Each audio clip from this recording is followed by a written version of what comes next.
Muito bom dia a todos. Sejam todos bem-vindos.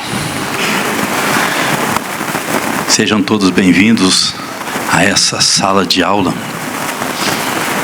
essa escola maravilhosa que nos dá a oportunidade de sairmos melhor do que chegamos, de caminharmos com mais firmeza depois do estudo.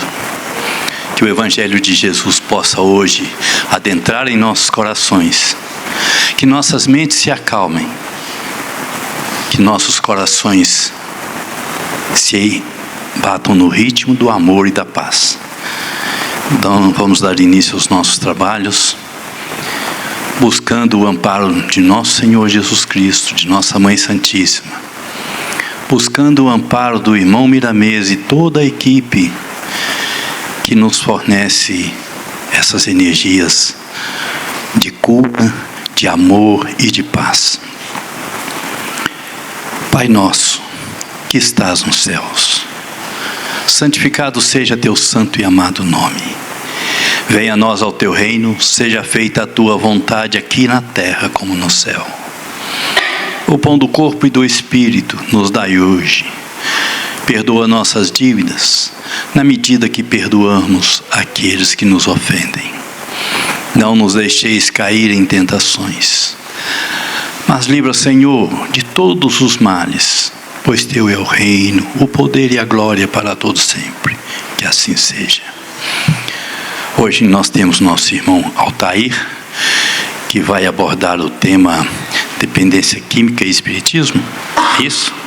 Eu passo a palavra para o nosso irmão. Obrigado. Esse aqui é o suporte? Não. Bom dia para todos. Primeiramente, nós vamos rogar a Jesus, a espiritualidade amiga, irmão Miramês, mentor dessa casa de luz e de amor, que possa nos envolver, que possa nos amparar e nos conduzir para esse estudo, que é um tema pertinente a todos nós, né? Dependências químicas. Há alguns anos a gente vem trabalhando nesse meio, nesse estudo, né? Que é um mal, vamos dizer assim, que está afligindo hoje quase todas as famílias. Dependências, o tema já fica muito interessante, porque abrange vários aspectos. Dentre aqueles que a gente já conhece, que são as drogas lícitas, as drogas ilícitas.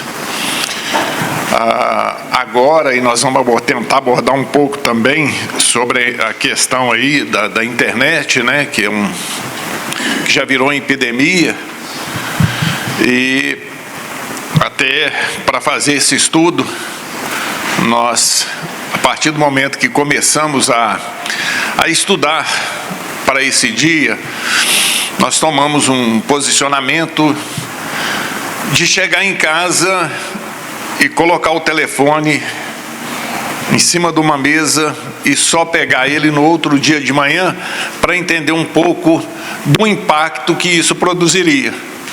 Até mesmo para a gente ter uma noção, porque quando a gente vai lendo, vai estudando, mas se a gente não faz a experiência, a gente não consegue encontrar o grau que a gente está. Mas, para iniciar o nosso estudo, primeiramente eu gostaria de fazer uma reflexão do seguinte: aonde que é o ponto de partida das nossas viciações? Porque nós encarnamos, a nossa irmã falou falta, né? Mas ainda vou chegar lá. Eu estou antes dessa falta, porque eu estou pensando no plano espiritual.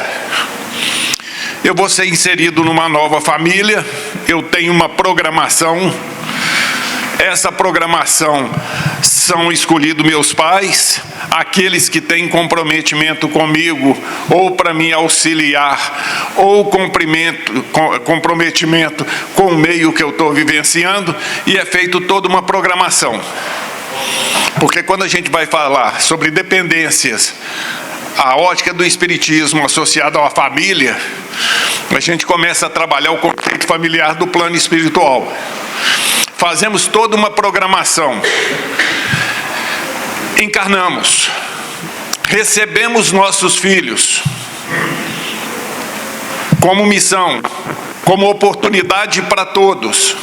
Aí vem uma viciação e desorganiza todo o meio. Todo o meio passa a trabalhar em grande conflito, porque é o que a gente vivencia, a gente está presenciando. E dentro dessa linha de raciocínio, nós trazemos assim uma pergunta, né? É fácil mudar os nossos hábitos? Nós temos facilidades para isso? Na pergunta 909 do Livro dos Espíritos, Kardec faz essa pergunta para os nossos irmãos da espiritualidade, e a pergunta é a seguinte: o homem poderia sempre vencer suas más tendências pelos seus esforços? E a resposta da espiritualidade: sim, e algumas vezes por fracos esforços. E a vontade que lhe falta, a qual poucos dentre vós fazem esforço. Aqui é a vontade que lhes falta. Quando a gente escuta essa resposta dada para a espiritualidade em cima da pergunta de Kardec, a gente meio que assusta, né? Poxa, será que a espiritualidade não tem compaixão? Porque quem está com uma pessoa com dependência em casa, passando pela dificuldade, sabe a dor e o peso que é, né? Só que aqui a espiritualidade está levando para um campo que é o seguinte: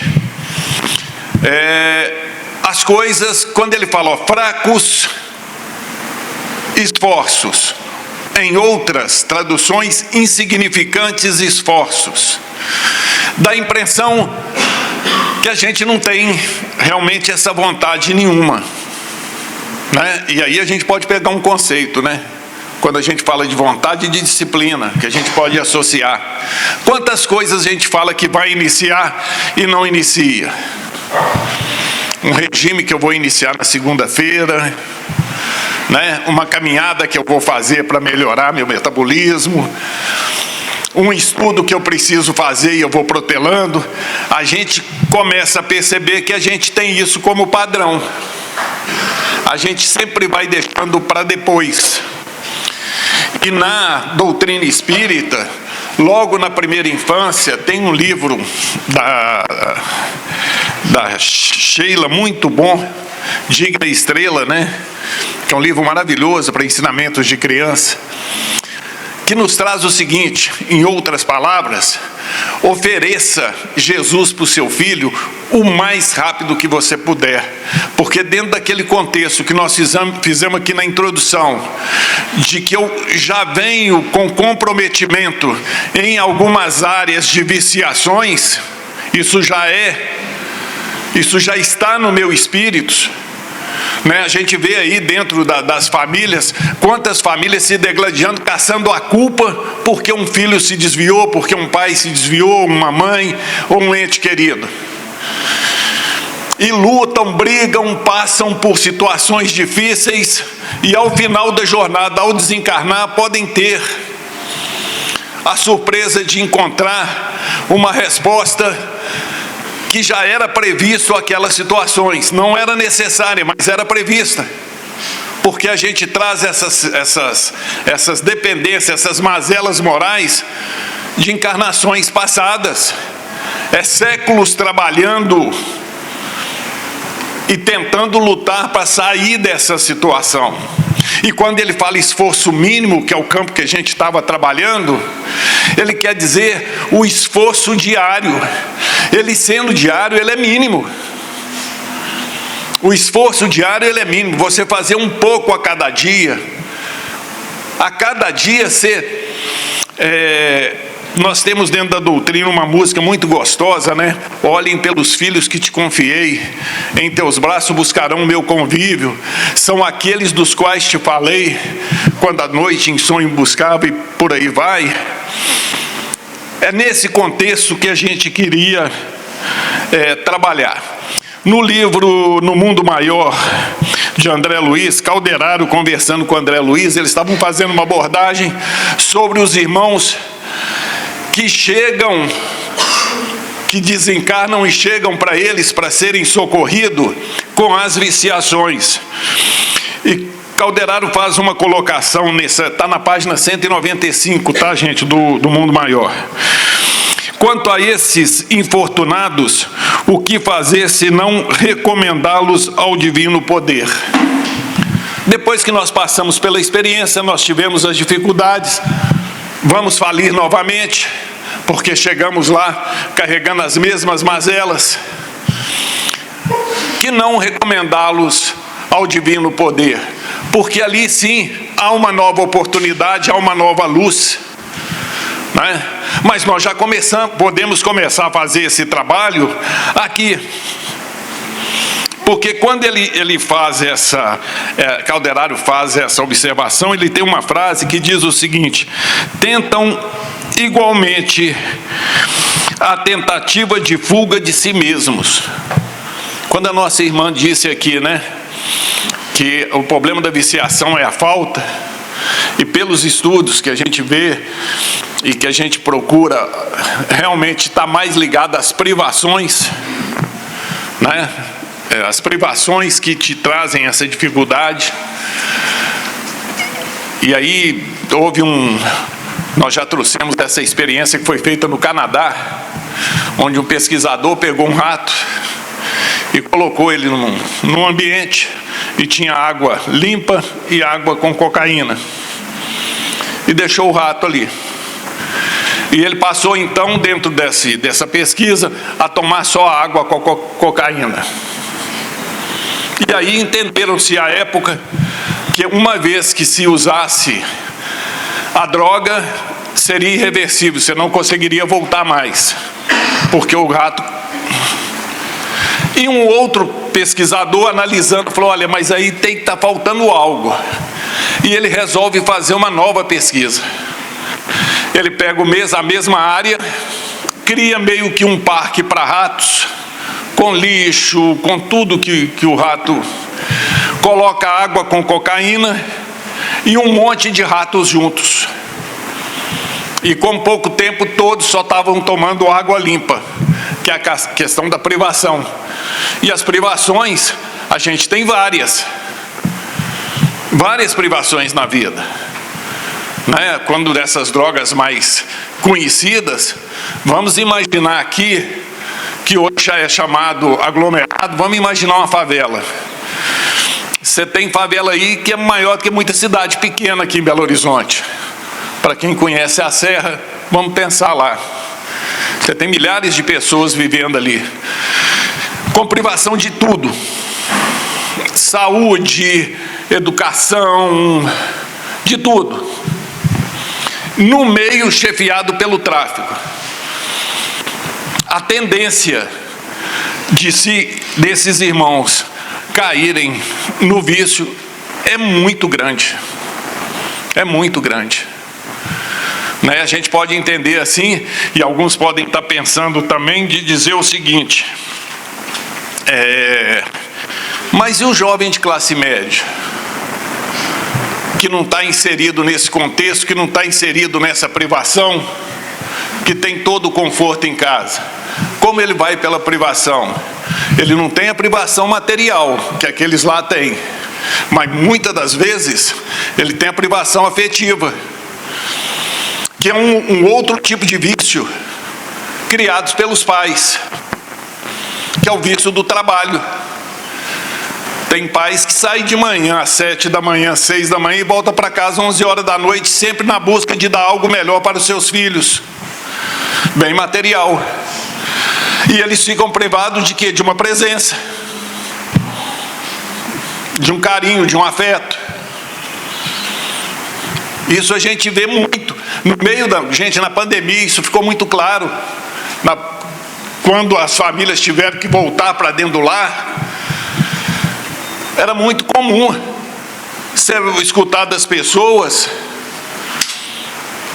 Não sabia que meu marido era tão chato, ou que minha esposa era tão chata, eu não sabia que meu filho estava nessa situação. O que é isso? Estava a família toda desconectada, emocionalmente, de convivência, cada um vivendo no seu mundo.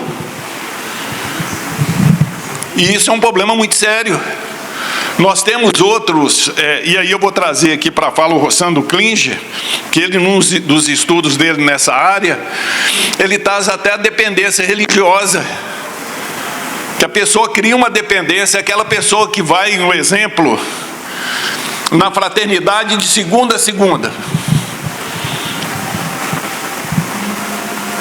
e deixa a falta em casa. E ele traz um exemplo do atendimento fraterno que ele fez, de uma senhora que chegou para ele e falou: não, eu vim para a tarefa espírita para ver se eu melhoro meu marido, porque meu marido é muito problemático, então eu venho todos os dias para ver se eu melhoro ele. E a filha ficava tomando conta do marido. Passado um tempo, a filha vem a essa fraternidade e fala com ele, fala: olha, eu não gosto dessa casa aqui, eu não gosto do espiritismo. Minha mãe foge para cá e eu que tenho que ficar responsável pelo marido que é dela, marido que ela escolheu. Então ela foge do problema que ela está em casa. E eu quero fazer uma observação aqui, gente, que eu conheço muita gente que frequenta a fraternidade a semana inteira e que não tem esse tipo de problema, tem isso resolvido. O que eu estou trazendo é o seguinte: quando a gente busca uma ação que a gente distancia do meio familiar para justificar um melhoramento lá, a gente tem que parar um pouquinho e pensar: será que o que eu estou buscando está produzindo aquilo que eu espero? Porque senão eu vou criar um outro problema. E isso é muito real. E olha que essa questão de dependência, nós ainda estamos na infância da espiritualidade, gente. Nós estamos começando, pela visão espírita, nós somos crianças. Nós estamos formatando, nós estamos formando um caráter a muito custo, entre viciações, erros, abandonos, que são normais em meio à nossa sociedade. A religiosidade, ela tem que vir para te trazer equilíbrio nessas áreas. Eu tenho que entender que o meu primeiro vício, vamos usar esse termo, né? Tem que ser com minha família. Porque ali é a minha maior oportunidade. E principalmente se eu tiver alguém ali em desvio, mas de coração aberto, com o desejo de construir algo de positivo, não de censura.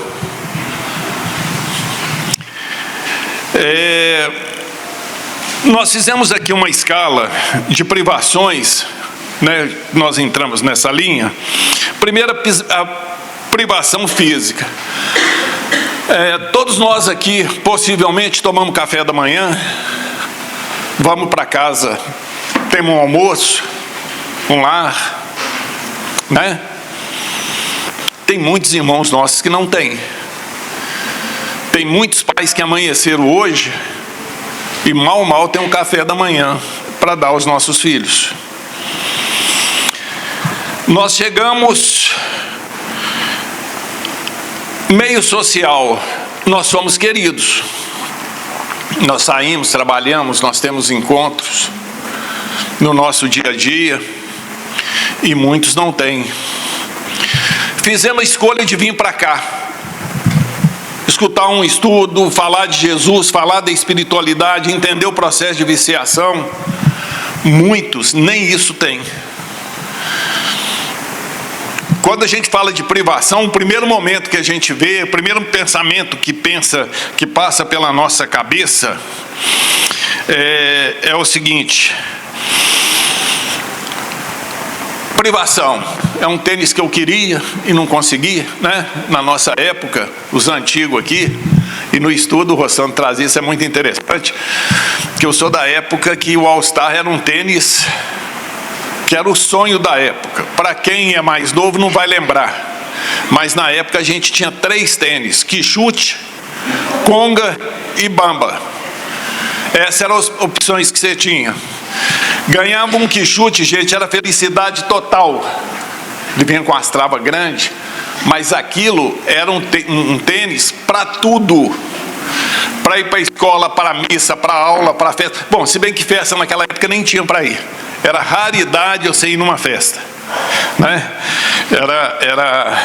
Mas a gente tinha essas privações que os jovens de hoje não têm, mas não criou conflito e nem dor para a gente. Por que não criou? Porque a gente tinha uma afetividade familiar muito grande. Vou dar um exemplo aqui. Quando faltava luz naquela época, acendia-se uma vela e todo mundo para a sala. Ia contar história, né, para entreter as crianças, e ali ficava contando histórias. Quando faltava luz, quando a luz voltava, tinha um coro que dizia assim: voltou a luz. É a sensação que ia desconectar a família. Aí ia assistir a série da época de Neon Gênio e outras programações que tinha. Hoje, se falta luz, a primeira coisa que se diz é: caiu o sinal do Wi-Fi. Nós falamos aqui em festa, e aí eu já estou entrando um pouco na dependência do celular. As pessoas são convidadas para uma festa hoje, a primeira coisa que ela chega na casa do convidado, de quem ela foi: qual é a senha do seu Wi-Fi? O que eu demonstro quando eu faço isso? Olha, eu estou vindo aqui por obrigação, me dá a senha porque eu quero viver no meu mundo. Eu quero viver no meu mundo. Uma falta de respeito total, né, gente? Eu sou convidado para o meio social, mas eu vou ficar preso no meu Wi-Fi. Aí você pega os pais de hoje que olham, e ele não leva isso como crítica, mas só para a gente raciocinar. Meu menino é assim, ele é sistemático, ele é difícil. Ele não é sistemático, ele está mal orientado em relação à disciplina. Até aí está bem? Alguma pergunta? Não? Vamos lá. Na pergunta 641 do Livro dos Espíritos, Kardec faz uma pergunta da seguinte forma: o desejo do mal é tão repreensível quanto o próprio mal? Quanto o próprio mal. A resposta que veio para Kardec: conforme a virtude em resistir voluntariamente ao mal que se deseja, sobretudo quando se tem a possibilidade de satisfazer esse desejo. Porém, se o que falta é apenas ocasião, então é culpável. Por que essa pergunta, e por que eu resolvi trazer essa pergunta para esse contexto de viciações? Se eu tenho um desejo, vamos falar agora numa situação atual. Vamos imaginar que passa uma pessoa que seja interessante para mim e eu tenho um desejo, que ele me desperte um desejo. Um jovem bonito ou uma jovem bonita, né, e ambos os sexos, e eu, como casado, eu vou ter uns padrões de valores que vão me frear. Esses padrões vão me nortear. Eu vou ver a pessoa, aquilo me despertou interesse, mas eu vou pensar: não, sou casado, estou comprometido com uma pessoa bacana, vale a pena, eu tenho muito que investir nesse relacionamento.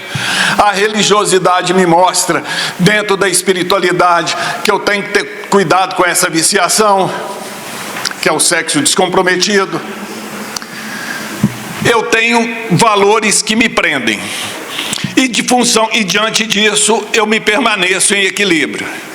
Mas aí, que em meio à nossa sociedade, isso é muito comum e usual, que é a bebidinha do final de semana, a cervejinha, que a gente acha que isso não tem nenhum peso. Eu vou no final de semana e vou tomar uma cervejinha, vou dar uma relaxada.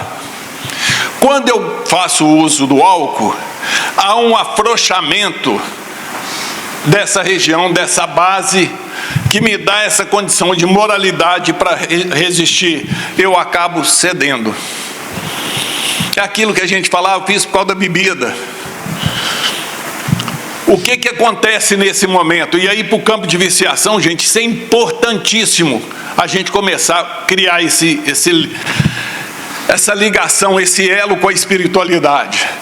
Quando eu começo a fazer o uso de qualquer bebida ou droga, eu afasto um pouco, eu crio um relaxamento dessa base moral que é construída, que me prende, eu relaxo isso e eu abro o campo para aproximação de viciações que eu já tinha comprometimento anterior. E com isso eu trago um grupo de companheiros que me conhece desde lá atrás, que sabem que eu tenho essas dificuldades. É muito mais difícil de eu conseguir o equilíbrio. Porque quando a gente vê uma pessoa usar uma droga, usar uma bebida, a gente está preso naquele ato do momento. Mas atrás daquilo ali tem uma série de coisas acontecendo que eu poderia ter evitado antes. E um mecanismo que a espiritualidade nos ensinou e que é muito eficaz, que nós espíritas usualmente fazemos semanalmente, culto no lar. Trazer Jesus para dentro do lar.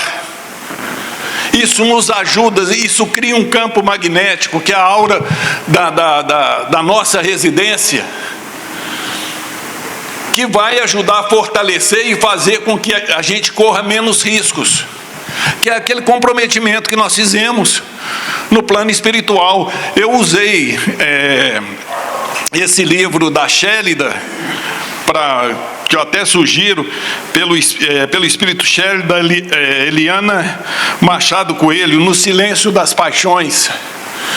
Ele trata somente desse campo de viciações em família. É muito interessante o link que a gente cria, porque, veja bem, nós criamos um processo seguinte, vamos imaginar essa casa de luz e amor.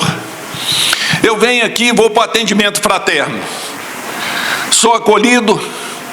Atendimento fraterno, gente, ele é feito nos dois planos da vida. Aquela pessoa que está te atendendo ali, ela está capacitada pelo campo físico e amparado espiritualmente para aquele atendimento.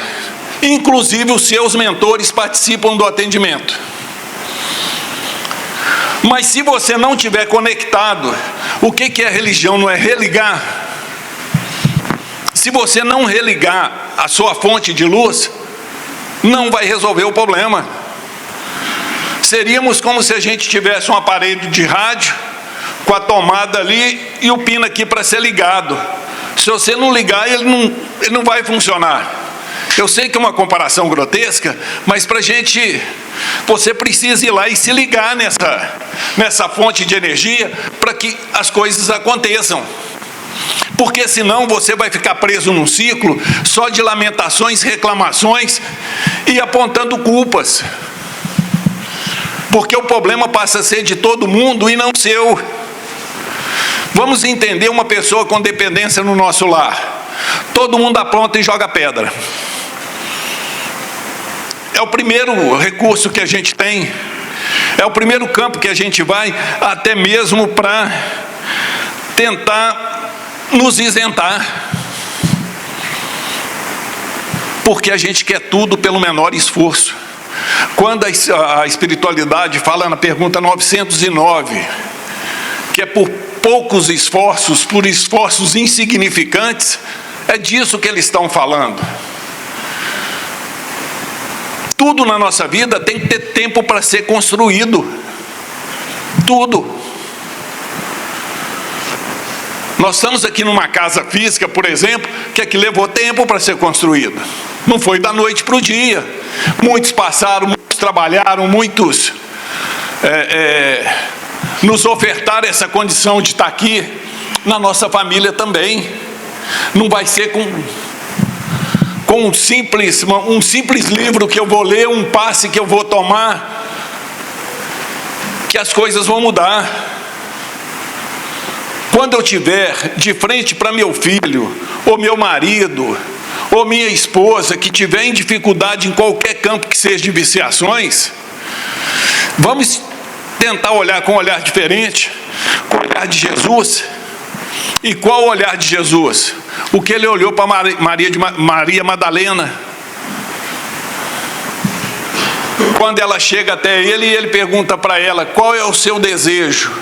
Ela era uma cortesã, presa numa viciação que era o sexo, atendia e tinha um conforto absoluto, e ela responde para ele, ser amada. E ele sabia que era verdadeiro, porque ele a olhava como uma criança na profundidade, com profundidade.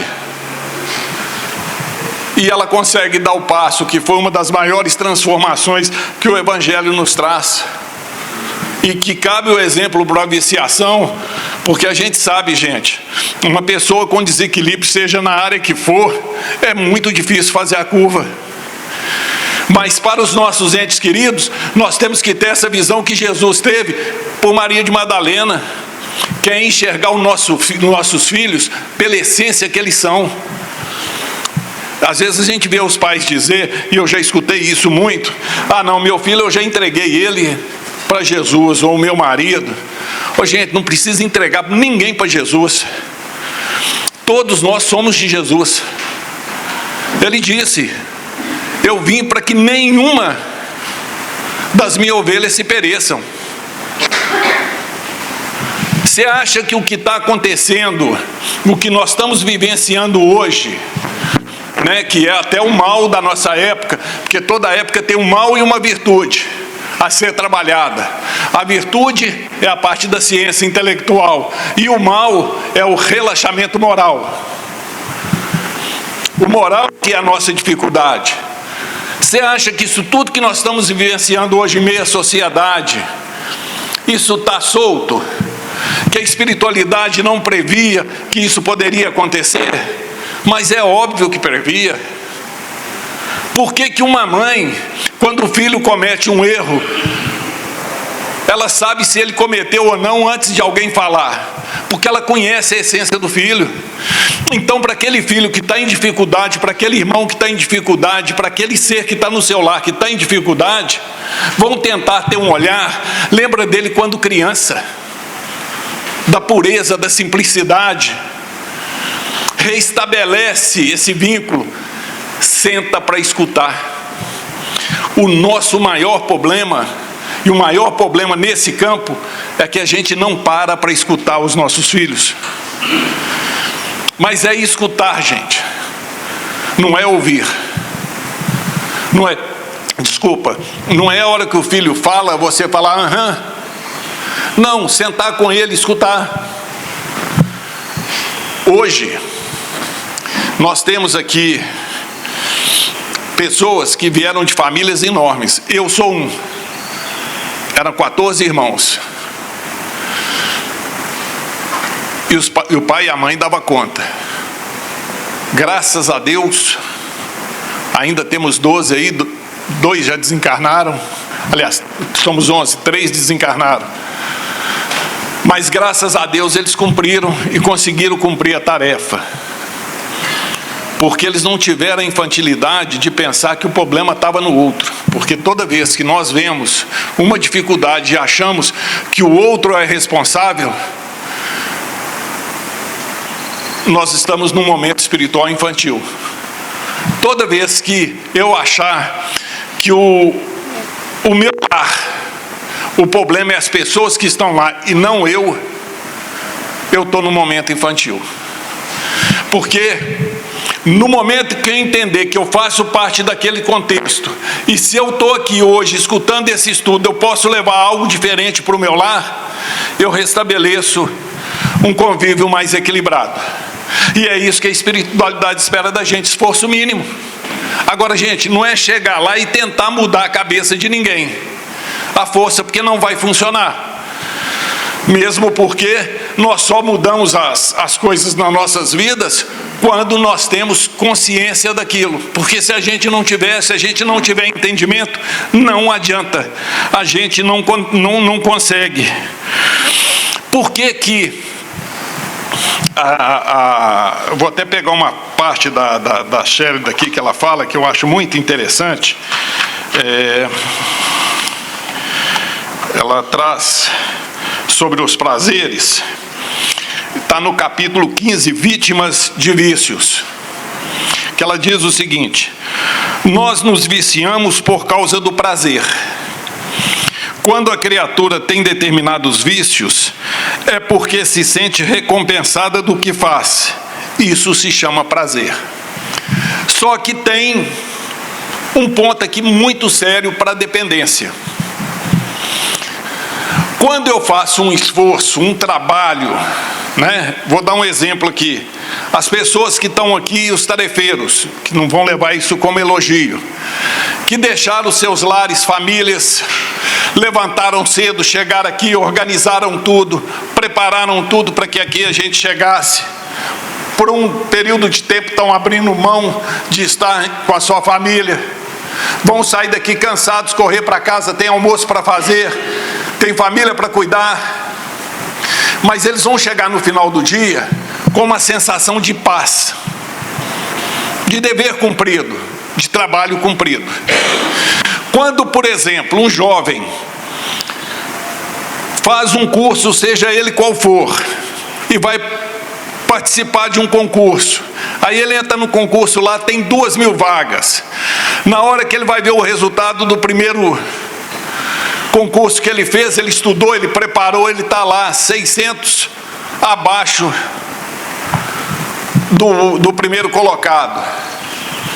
O primeiro pensamento que ele tem, pode ter o pensamento infantil de largar para lá e falar: isso não é para mim. Mas o segundo, não, eu vou buscar. Ele vai, esforça, continua estudando. Daí 1 ano, 2 anos, ele faz o concurso e passa. Após ele receber o resultado, ele entra num processo de euforia, de alegria mesmo, e justa, porque houve um esforço, houve uma caminhada. E aí ele conseguiu. Esse é o efeito produzido pela cocaína. Só que quando você usa a cocaína, você vai buscar um prazer, que é essa viciação que ela fala aqui, mas sem o esforço. Quando você busca esse prazer sem o esforço, você tem a euforia na hora do uso, mas em sequência tem uma conta a ser paga. A frustração porque aquilo não é verdadeiro, aquilo não houve um trabalho, aquilo não houve um tempo de construção. Tanto que você vê que nas viciações a pessoa está sempre precisando de mais. E quanto mais ela usa, maior é o estado depressivo dela após o uso. Num vício que é muito comum também, nosso, que a gente está em meio à sociedade, que é o cigarro, e é muito comum você conversar com o tabagista, ele dizer: não, eu fumo porque isso me acalma. E que é uma mentira. Como que te acalma? Se acalmar, você fumava um no dia e não precisava de mais. Então você vai repetindo aquele ciclo. Essas viciações, gente, esses processos, tudo aquilo que te traz uma recompensa imediata, sem esforço, é muito perigoso. Por que nós vivemos num processo reencarnatório? É porque numa encarnação não dá para fazer as mudanças necessárias. Eu vou ter alguns ganhos dentro da encarnação, algumas oportunidades eu vou aproveitar, outras não. É por isso que em cada encarnação eu estou num estágio. Agora, eu encarno sempre no meio que eu tenho comprometimento. Se eu desencarnar com o processo de bebida, por exemplo, que para mim, e por estudos já feitos, eu entendo como a pior droga que existe, porque ela é porta de entrada para as outras todas. Ela abre porta para tudo. Ah, mas eu bebi a vida inteira e não desviei. mas você não sabe o espírito que você está recebendo como filho, como sobrinho.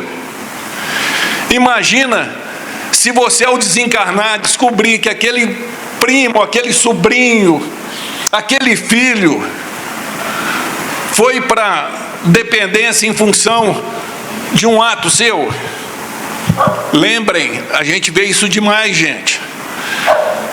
Nas festas infantis, tá lá os adultos bebendo cerveja, as crianças tomando refrigerante, aí vem a criancinha pequenininha, vê um tomando cerveja, molha o bico dela para ele não aguar. Não tem isso? Vocês já pararam para pensar o que isso vai impactar para um espírito altamente comprometido com a bebida? Seria mais ou menos o seguinte: eu desencarno por excesso de uso do álcool, passo por uma reprogramação e venho numa oportunidade maravilhosa. Meus pais me recebem com o compromisso de me orientar e me conduzir. Na primeira festinha, ele vai lá e molha meu bico na cerveja. O impacto que causa isso para aquele espírito. Tudo aquilo que está arquivado volta. E aí, com 7, 8, 10 anos, você vê a criança presa na bebida. E tem pais que falam: não sei onde que esse menino aprendeu. Está dando para perceber como que coisas simples, atitudes simples, podem nos proteger de um grande mal? Ô, gente, a gente está indo direto porque o tempo é curto. Se tiver alguma pergunta, fique à vontade. Eu queria fazer agora uma observação, que é o seguinte: o que é ouvir um filho dependente? Como proceder com aquele irmão que eu acho que é cabeça dura, com aquele marido difícil, com aquela esposa tolerante? Como escutá-lo? Primeiro processo é acolhimento. Acolher. E aqui eu vou fazer uma observação. Acolher, gente, não quer dizer concordar com o que a pessoa está fazendo. Não é isso. Porque a gente às vezes fala com as pessoas: olha, tem que ter acolhimento. Ela pensa o seguinte: mas eu não vou concordar nunca com o que ele faz. Não está ligado a isso. Acolher. Esse problema é meu, essa dificuldade é minha, é nossa. Essa é a nossa grandiosa oportunidade, é para isso que nós estamos aqui. O segundo ponto: moderação, mansuetude. Sermos moderados na hora de falar, de conversar. O terceiro: otimismo, fé, confiança. E o quarto: resiliência. O que é resiliência? Dar tempo e suportar os acontecimentos. Nada acontece na vida por acaso. Nada na nossa vida acontece da noite para o dia. Por exemplo, um casamento nunca acaba da noite para o dia. Às vezes a pessoa chega e fala assim: não, meu casamento estava indo tão bem, acabou de repente. Foi de repente não. Pode observar que não foi. Um casamento para acabar precisa de persistência. Precisa até de disciplina, né? De fazer errado todo dia. Olhar para a pessoa com desinteresse. Fazer uma piadinha desagradável a todo momento. Falar da pessoa para parentes quando ela está próxima, como se não tivesse. Fulano, você sabe que ciclano, como se ela não existisse. Fazer ironia todo dia. Isso acaba com o relacionamento ao longo do tempo, mas precisa muita disciplina para se fazer. Como para construir um casamento feliz também, precisa de muita disciplina e de pequenos esforços diários, que passa dentro do acolhimento. Levantou, gente, serve um café. um bom dia, um abraço. Passou a ter uma xícara suja, para e lava. Pequenos atos que trazem comprometimento com a pessoa que está do seu lado. É isso que nós precisamos passar por nossos filhos. Nós vivemos hoje uma geração de tem alguns estudiosos que chamam de infantilidade estrutural e emocional. Mas por quê? São uma geração que tem tudo na mão.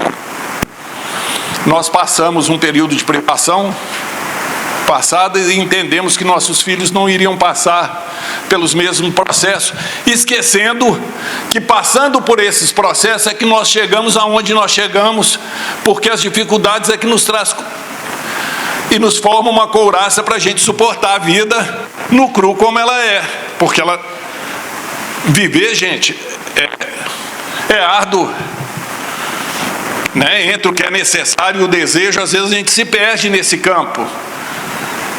E aí a gente vai muito para o campo de viciações dentro disso. Né? Nós já fizemos esse estudo aqui, para a gente entender o que é o necessário e o que é o desejo. Pense no supermercado. Maneira simples. Tudo que é necessário para você está lá no fundo. Feijão, arroz, macarrão, você tem que atravessar o supermercado para ir até lá. Tudo que é desejo está na ponta, porque tem que suscitar interesse. Porque se fizer um inverso, você não vai lá no fundo, você pega o que é necessário e sai.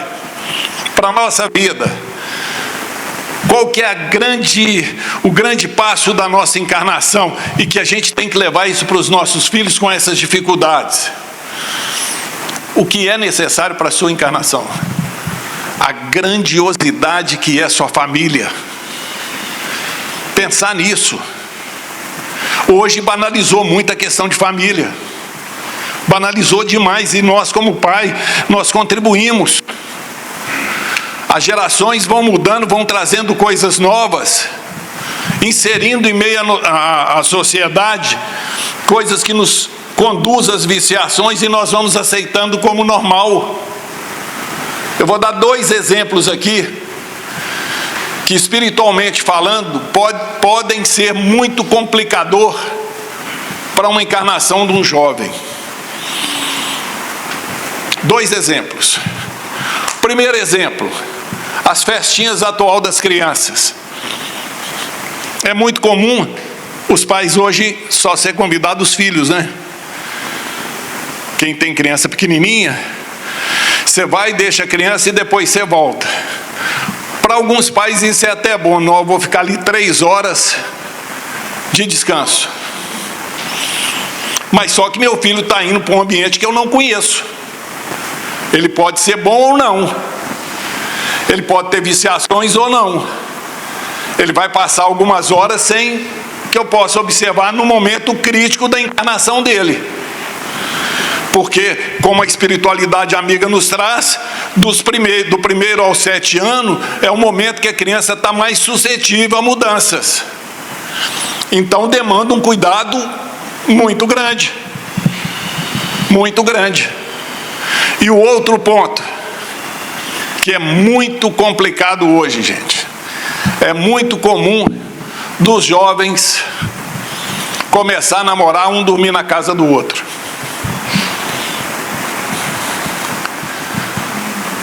Na nossa época, você tinha que constituir uma família para você ter um lar e uma vida conjugal. E hoje os pais trouxeram isso para a sociedade como uma coisa normal. E quando a gente vai para dentro do evangelho, quando a gente vai para dentro da doutrina, isso é um processo muito sério. É um processo muito sério. Nós não falamos aqui da energia que existe no lar? Pois não, fica à vontade.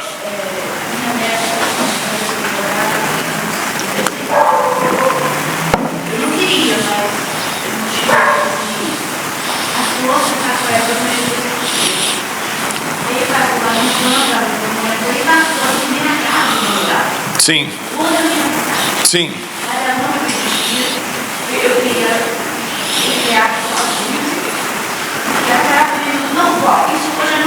Sim. é o que a gente está colocando. Tá, hoje é o que a gente está colocando aqui. Veja bem, olha o que a senhora trouxe, eu até agradeço. Ia adiantar a senhora bater o pé e falar que não? Por quê? A gente tem que analisar o seguinte, gente, a estrutura que a gente tem que criar para os nossos filhos. Dentro do estudo veio uma situação que foi muito interessante, que fala sobre o carnaval. Esse estudo que o Rossandro Clint fez foi em Goiás e foi na semana de carnaval. E tem um ditado que diz assim, né? Tem uns pais espíritas que falam com os filhos, ó, se você for para o carnaval, você vai para o umbral. Que é uma mentira. Ele não vai para o umbral, ele já está no umbral.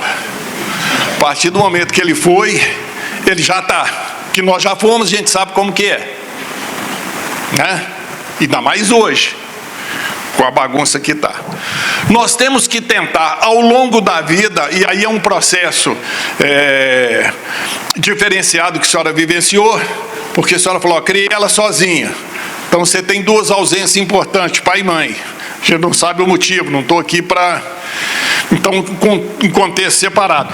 Mas num contexto geral, quando a gente fala, oferece para o seu filho Jesus o quanto antes possível, para que ele possa ter uma barreira, para que ele possa ter... Agora, a sociedade tem um peso muito grande. É por isso que me impacta muito ver no nosso próprio meio espírita, irmãos nossos com pensamentos distorcidos nesse meio. Você conhece o Evangelho, você está dentro do Evangelho. Agora, esse trabalho que eles fizeram no carnaval, e o Rossandro traz isso muito bem, proporciona para o seu filho algo diferente. A sua neta conseguiu casar, mas a gente conhece várias que, além de não casar, ainda volta com o filho para dentro de casa, e que vai ficar... É um processo da sociedade. Ficou respondido? Tá ok. Eu vou usar esses últimos 10 minutos aqui, gente, para a gente falar agora do mal do momento, que é essa epidemia de celular. E que a gente vê que os pais estão perdendo essa guerra com facilidade. Existe um estudo da Sociedade de Psiquiatria, que o primeiro estudo indicava que até os 9 anos de idade você não deveria dar um celular para o seu filho. Hoje eles já estão elevando isso para a idade de 14 anos.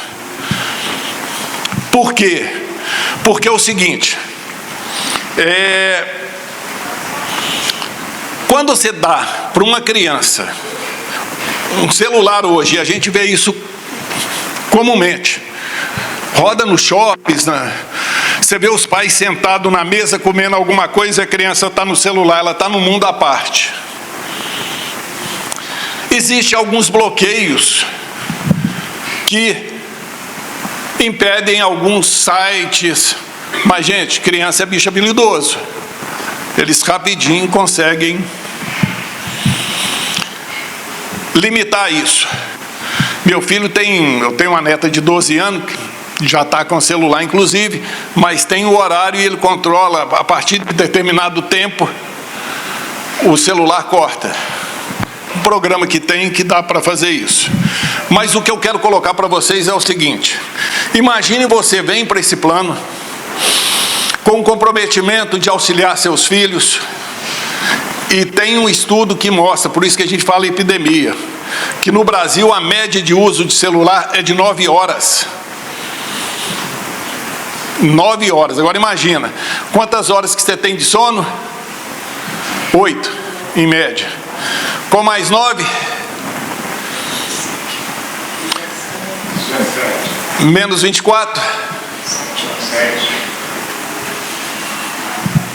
Olha como que é pernicioso. Quando eu coloquei aqui, eu comento só o ato, que eu tomei a iniciativa de deixar o celular de lado, esses dias que a gente estava fazendo o estudo, para ver o impacto que poderia causar, e olha que celular para mim é instrumento de trabalho. E há tempos nos 2 primeiros dias ele acendia a luz de lá, eu olhava. Depois passou a Foi até bom, gente, que eu consegui terminar uma leitura, voltar, iniciar a leitura, reiniciar a leitura do livro dos Médiuns, né? Já deu para ir no capítulo 4. Olha o tempo que estava sendo perdido. Porque é um cliente que vai te ligar, pois não? Então, agora, a gente nas escolas, eu sou professora, nós tínhamos muito problema com o celular na sala. Agora, com a proibição do celular na sala de aula pelo aluno, isso facilitou o nosso trabalho tanto, porque não tem mais que tomar celular, não tem mais que mandar entregar na coordenação. É a lei. É lei, gente, isso não é a lei. Vai discutir com a lei. Acabou. Mas deu uma melhorada tão grande assim, na disciplina com os alunos. Eu não vou dizer que melhorou a aprendizagem, não. Porque às vezes eles não estão no celular, mas também não estão ali presentes. Isso é um exercício que tem que ser feito, né? Isso que você trouxe, o Rossandro trouxe na vida dele, e ele traz isso num outro estudo, que ele era o seguinte: a mãe dele sempre foi muito rígida, ele foi criado pela mãe e pelos avós. E que a mãe dele chegava, ele estava no computador, na televisão, ela chegava e puxava a tomada e falava: vai procurar alguma coisa para você fazer que seja útil. E aquele esforço diário. E na época teve familiares que disseram para ela: não, mas você pega demais no pé desses meninos, você vai estragar esses meninos. Passou os anos, todos se deram bem, hoje eles falam outra coisa: nossa, você teve sorte com seus filhos. Não é sorte, é trabalho. Isso que ela trouxe é o seguinte, gente, olha como é que a coisa está perniciosa. Chegar ao ponto de ter uma lei para os pais entenderem que o filho dele não deve levar celular para aula. Quando a gente para raciocinar, que você para pensar, vamos refletir nisso. É importante a tecnologia, é claro que é, mas a base tem que ser feita. É lógico que de tempo em tempo há algumas mudanças, mas isso tem que vir com o tempo. Eu fico olhando uma coisa simples, e já está no final, mas é o seguinte: eu quando vejo uma mãe chegar num buffet de self-service, com uma criança pequenininha, olhar para ela e falar assim: filhinho, o que você quer comer? E a criança vai pedir o quê? Batata frita. Ela vai pedir o que ela gosta. Ela nunca vai comer aquilo que é necessário. O que é isso? Os pais estão transferindo para a criança, e fala isso em nome de: não, estou dando para ela autonomia. Ela não tem condições de lidar com isso. Não tem. Gente, a nossa irmã ali trouxe para a gente a observação da neta. Olha o que nós estamos vivenciando com criança de 12, 13, 14 anos grávidas. É muito. Eu tenho conhecidos aqui que trabalham no Odilon Beres, na área social. É impressionante. E a gente tem isso em meio à sociedade de maneira normal. Me parece que a pergunta 461 do Livro dos Espíritos que vai falar sobre isso. Por que o mal sobressai? Eu peço até o pessoal da mesa que estiver aí possa confirmar, mas que é 461 mesmo. É pela inércia daqueles que são bons. É preciso ter coragem, preciso ter atitude. Quando a gente escuta isso, que você tem que vir uma lei para fazer aquilo que já é, porque a gente tem a consciência crística, a gente já sabe o que pode fazer e o que não pode fazer. Agora, é muito mais fácil eu dar um celular para a criança, que ela vai ficar quietinha ali, ela não vai me aborrecer, ela está dentro do quarto, eu sei que ela está ali. Gente, uma criança dentro de um quarto, com o celular na mão, ela está aberta para o mundo. Hoje é dentro do bicho. Exatamente, para o mundo. Aquele negócio da baleia aí, lembra? Baleia azul. Baleia azul. Né? Tem um estudo que foi feito, e é rápido porque está no último minuto. Um estudo que foi feito, essa pessoa fez até um livro. Ela se passou por uma criança e veio conhecer uma das pessoas que era responsável por isso. Ela já tinha sido responsável por morte de várias crianças e sentia prazer com aquilo. Isso eu posso até trazer no estudo. E ela fez até um livro. Mas essas crianças foram vítimas primeiro dos pais, da ausência dos pais, de estar observando. Então o seguinte, para fechar, que a gente leve para casa hoje, no coração, um raciocínio do seguinte: não tem nada errado no nosso lar, na casa de cada um, com o problema que for que cada um tiver no lar. Não chegue no lar levando culpa ou buscando culpados. Chega no seu lar de coração aberto. Eu quero ouvir, eu quero acolher, mas acolher com equilíbrio, acolher levando à luz. A casa de Miramês tem vários recursos. Está pesado, vamos buscar ajuda, vamos construir um novo, mas a cada dia, passo a passo e com mínimos esforços. Muito obrigado a todos pela atenção, muita luz, e que cada lar aqui seja abençoado nos 2 planos da vida. Obrigada, Thay. Bom dia a todos e todas. Nós agradecemos aqui ao nosso irmão Altair, pela exposição do dia. E aí, esse convite, gente? Os recursos que nós já temos do Evangelho no lar, a casa também orienta para quem ainda não faz, E precisa saber como que se faz, temos essas orientações. E um convite, aproveitando para o convite ao trabalho. Ele trouxe aqui para nós a questão da dependência digital, Mas nós também podemos usar a tecnologia, como estamos fazendo, a serviço, da vida, a serviço do bem. Inclusive convidar, para os jovens, também adultos, que venham trabalhar conosco na área da comunicação social espírita, Nós temos o setor da mídia para a gente levar o Evangelho e a doutrina espírita, que é consoladora, não é mesmo? Então fica aí o convite, para os que se interessarem. Nós estamos precisando muito de trabalhadores para editar vídeos no Instagram, levando o Evangelho, a doutrina, os eventos, tá bom? Fica aí. E agora, contando também com a colaboração de todos vocês, vocês viram ali que nós temos um mural convidando a participação da avaliação das nossas reuniões públicas, Então, nós temos o questionário para aqueles que não podem fazer pelo celular, Preferencialmente, quem pode que utilize, porque facilita para a gente, tá bom? É um questionário de perguntas em geral em relação às reuniões públicas. Atrás também nós temos algumas perguntas abertas para que vocês possam falar, sugerir temas para as reuniões, avaliar a reunião como todo. Vocês vão ver aqui os itens. Então, assim, é muito importante que vocês participem, porque nós estamos aqui para escutar vocês, tá bom? E aí nós vamos agradecer então, conduzindo para a prece final. Vamos fechar nossos olhos.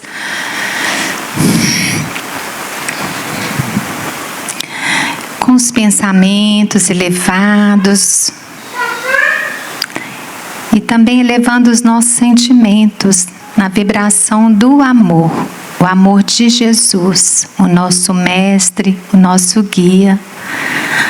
Agradecemos pela presença amiga, da espiritualidade amiga, os benfeitores, nosso irmão Miramês e todos aqueles que ombreiam conosco em todas as tarefas dessa casa. E nesse momento nós aproveitamos para irradiar essas vibrações amorosas para todos os nossos irmãos em humanidade, para que possam encontrar no Pai Maior o amor que tanto precisam se conectar, que nós precisamos, para que, nutrindo da fonte, possamos ir nessa caminhada da vida, curando as nossas dependências, todas elas afetivas, emotivas. Irradiamos em favor de todas as famílias, todos os dirigentes, toda a nossa pátria e também pela paz no mundo. E que possamos, ó Jesus, sermos instrumento desta paz, onde quer que estejamos, hoje, agora e sempre. Aqueles que precisam do medicamento, podem se dirigir à fila, tá bom? Um ótimo domingo para todos.